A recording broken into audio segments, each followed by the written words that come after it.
हूँ गुंडीचा घागी माँ ताणीपीठू मात्र 12 किलोमीटर भितर सुंदर जगह जहाँकि यही डिसेम्बर आउ जानुरी 2 मास यहीटार पर्यटक मानकर प्रबल भिड़ होता है। ये विभिन्न प्रकार रंगारंग कार्यक्रम सांस्कृतिक कार्यक्रम हो आंचलिक कार्यक्रम होटिकार लोक देखते केते पर्यटक कहीं पड़ोशी राज्य आमर कालकाटा धरिकी विभिन्न राज्य लोक ये आसी विभिन्न जिलूर भी लोक ये आसी सुंदर प्लेस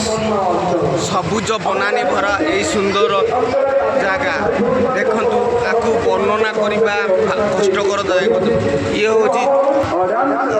जलप्रपात बहुत सुंदर सुंदर पानी मुसल पानी जहाँकि मुसल नदी पानी धीरे धीरे केते सुंदर भाव ऊपर चतुरी उपर पहाड़ उपर खसुची केते पर्यटक ये केते आनंद नौ छोट छुआ खेलवाई केते सुंदर सुंदर दोड़ी ता सहित विभिन्न प्रकार खाद्य सामग्री मार्केट देखो ये जहाँकि विभिन्न प्रकार लोक भी ये अच्छा